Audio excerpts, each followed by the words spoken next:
What's up, everyone? Welcome back.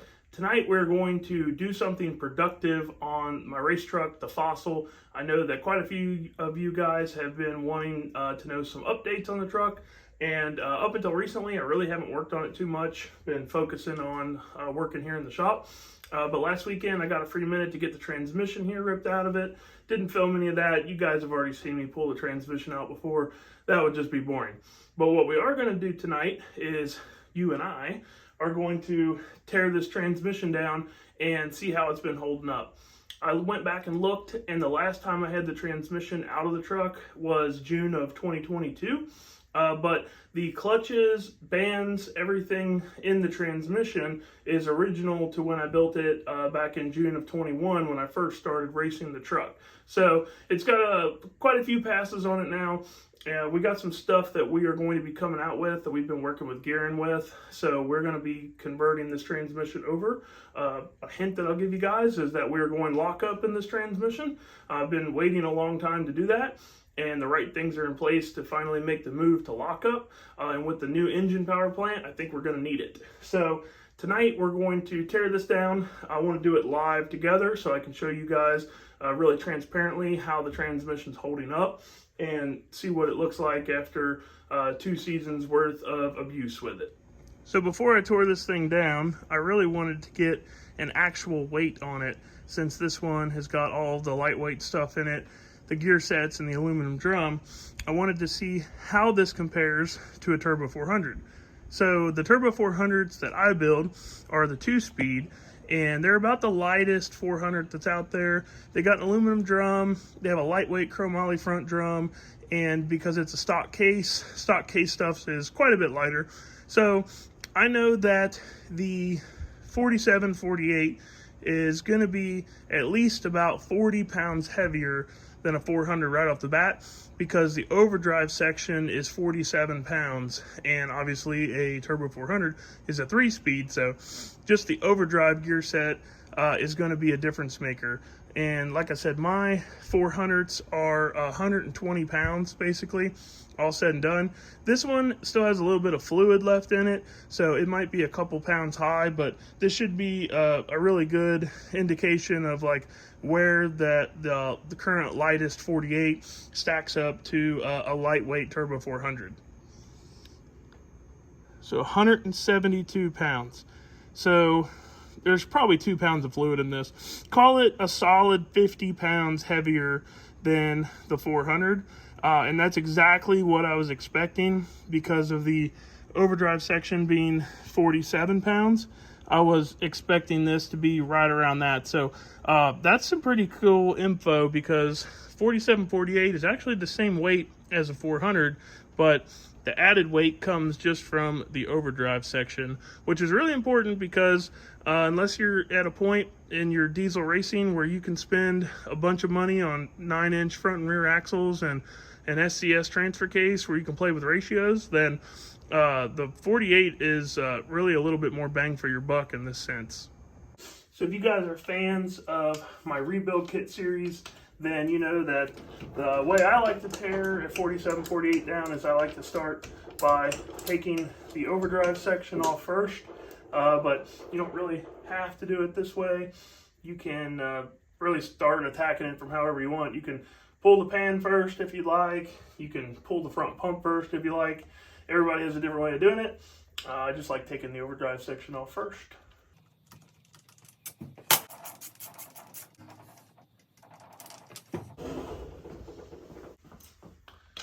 Yes, obviously you can use power tools to do this. I am not a big power tool fan when I'm tearing transmissions down, just because I like to be able to feel the threads and everything. There's been more times than not that I have caught things just because I'm tearing it down with a hand ratchet, but it does make it a little bit slower. So I'm going to speed up some of the boring stuff here so I don't bore you guys to death.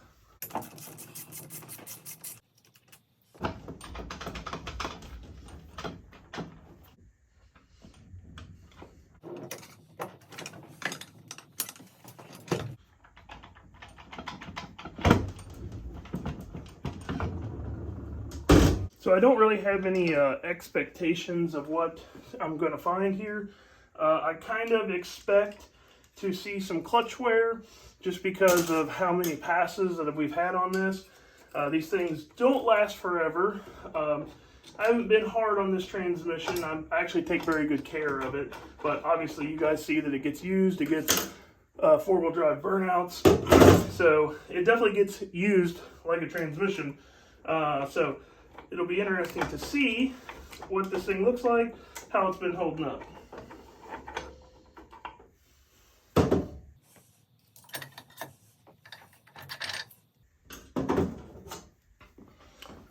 Let me make sure you guys can see this here.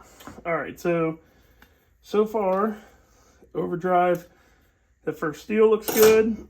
That clutch looks really good. And these are an Alto black clutch, they call it. And I like these or the GPZs. There's really no personal preference for me. Sometimes you can get these, sometimes you can't. Recently I've been building everything with GPZs back here. I still like the GPZ the best out of all the clutches probably. But yeah, these things are holding up beautifully. Now, I will say I don't use overdrive a lot. This last year, I really didn't use it hardly at all because I'm not going fast enough yet to need it, I have found. Hopefully we will be changing that next year.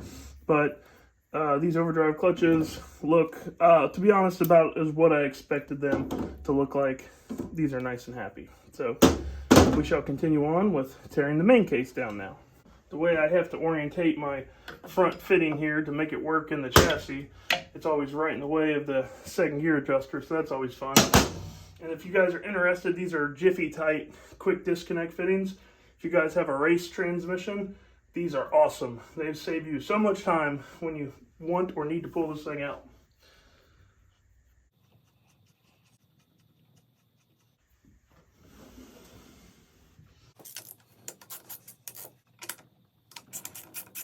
You guys can see that I'm still standard size input shaft here. That's one of the nice things about the non-lockup is saves you a bunch of money on 35 spline input shaft because you just don't need it with not having lockup. And really, you know, if you can save money to help yourself get up and going and get to the racetrack, that's always a win. And you're always going to learn, in my opinion, the most by not having lockup. It's going to force you to work on your converter efficiency. It's going to allow you to make a lot of passes, work on your chassis, get the truck up to speed, and then you can always swap to a lockup down the road. Usually, you know, by the time you make enough passes to when one of these things needs refreshed, you've usually got a pretty good handle on your combination, like what we're doing here. And when you go to refresh this thing, it's a good time that you could swap it over to a lockup at that point.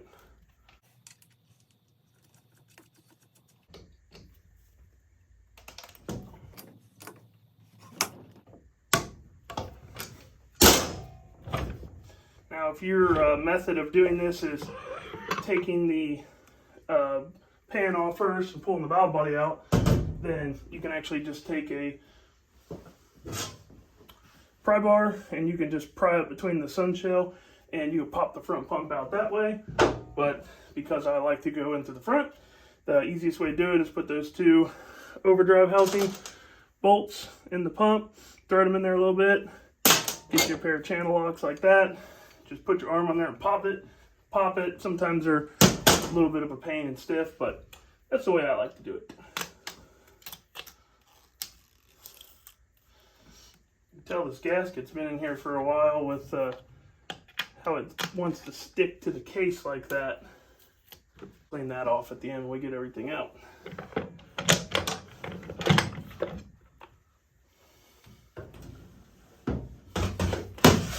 Alright, so one of the Achilles heels of the 4748 is always the second gear band.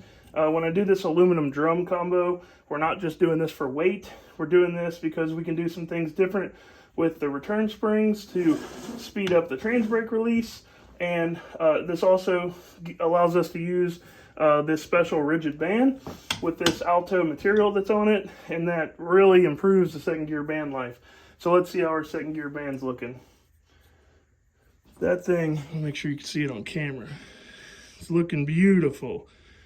I mean, there's like nothing on that. That looks like it's brand new. And then this is the aluminum drum. You can see, make sure you guys can see that. You can see how nice that is. There's no discoloring, no scarring. Super baby smooth to the touch. So super happy with how second gear and overdrive is holding up so far. Slide that out of the way for now. Let's take a look at our forward clutches.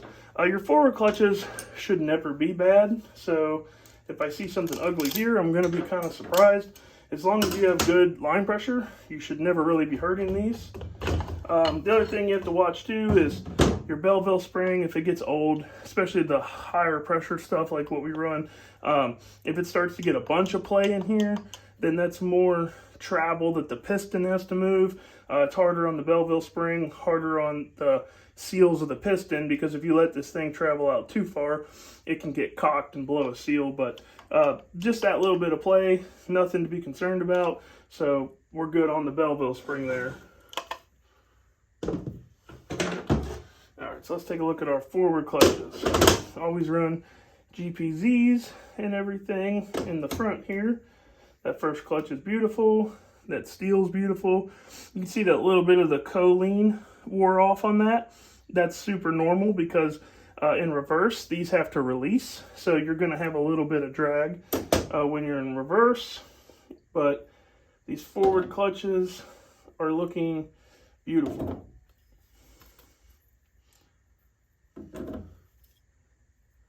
Absolutely nothing to be concerned about there. So far, we're doing pretty good. Now these here are the direct clutches. This is third gear. This is really going to tell the tale of really how well we're doing with this. I'm expecting these before I take them apart. I am expecting to probably have to replace these. This is usually going to be the first item that has to be replaced when you have a couple years worth of runs on it. But what I'm mainly looking here for is not for them to be perfect, but to see how they're holding up, to see if I need to make any changes when I go back together with this.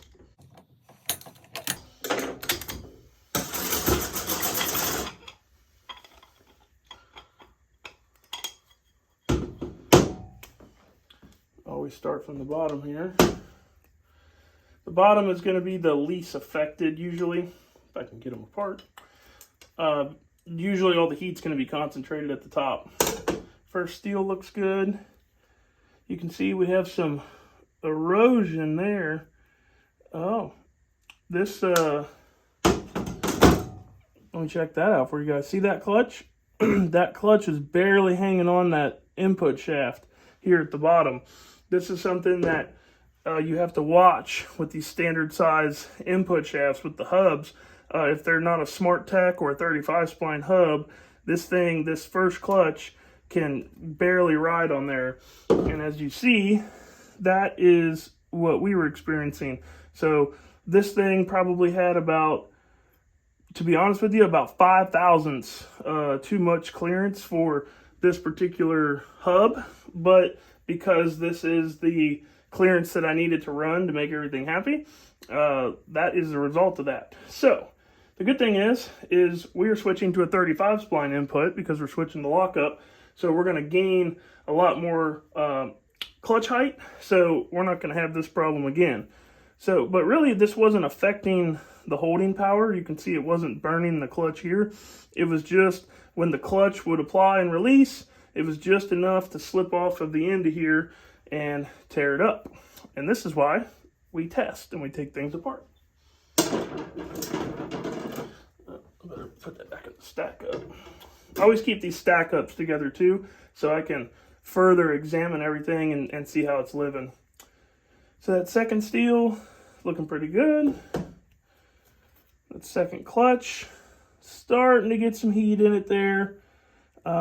Honestly, that could be a little bit from this first clutch.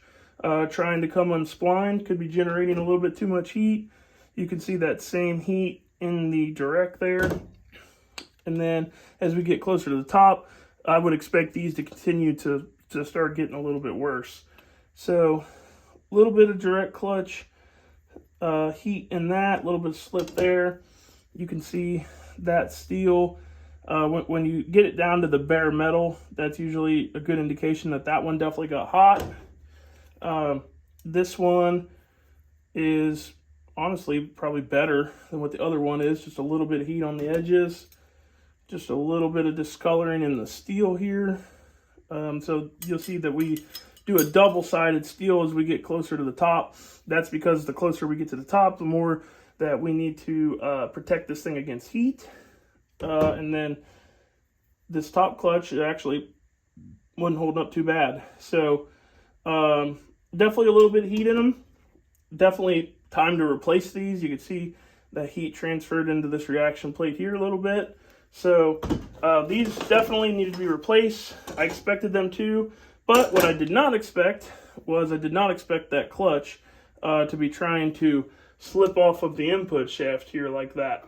So I don't know how much of this clutch pack being hurt is, or I should say worn, it's not really hurt, but worn is just because of how long this has been riding on that. The last time I had this apart was in 22, so it's made quite a few passes since then. But we have a fix for that. We're going to be going to the 35 spline input. That problem is going to go away, so we won't have to worry about that. I also, just a little denote is when it comes to my stuff, I try things. On customer stuff, I leave it 100% what I know works, and I won't do anything on a customer's transmission until I have tested it and proven it in one of mine. So what I was doing with this clutch pack here was a little bit experimental, and it just proved to me that I can't be doing that on the standard size clutch hub. So let's get the low reverse band out of it, and that'll be really the last thing that we need to see to really know exactly the health of this. These are my 210, 139 gear sets. You can see they're lightweight Sunshell billet gear set, a really nice piece. I will go through those and just make sure that everything's looking okay, but we never really have any problems out of those. I'm mainly concerned about clutches and make sure the hard parts are living. The other thing on the input shaft is you can see that this thing is not twisted at all. This truck is just under 4,700 pounds. It's 4,680. It's been as fast as 590 on a time slip. I knew it could have had a potential to go 570s. So we've had about 1,200-ish horsepower through this. And usually 1,200 horsepower would break a standard size input shaft. But because we don't have lockup and we're really good about converter efficiency, we don't even have a twist in this input shaft.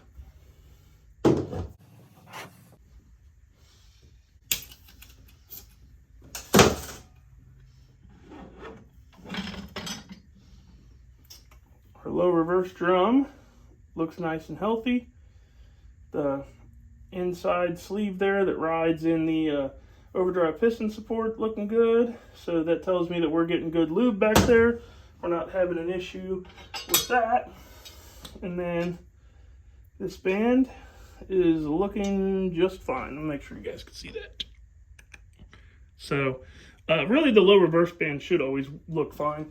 This is just applied in first gear, and then it is applied in reverse. So it's not a shifting band per se. So typically if this thing's hurt, you got something else going on that you need to look into. But pretty much I could finish tearing the rest of this thing down with you guys, but it's not like we're going to find any wear items from this point on. Everything that we were really concerned about is low reverse band, second gear band, direct drum life, direct clutch life, and the forward clutches and the overdrives. So yeah, that's what we're looking like. Honestly, very happy with it. A little bit bummed out that the machining that I did got me a little bit too close on this standard hub here, but hey, that's what these tests are for. So we won't have that problem again moving forward. And I really don't want to change anything about this setup. I'm going to leave it exactly alone. We're going to do our lockup stuff that we'll be talking about here hopefully very, very soon. And then get this thing set aside to be ready to go back in the truck and hopefully get a couple more years of use out of it. So I think that's going to do it for this one, guys. I appreciate you guys watching. If you guys have any questions about the transmission, if you guys have any questions about my builds and you know, customer stuff, anything like that, any transmission topics, you know I always love to talk transmission. So that's going to do it for this one, guys. If you're new here, click the like button, click the subscribe button. Helps me get the content out there to more people. Share the channel, helps it grow. And like always, guys, we'll see you on the next one.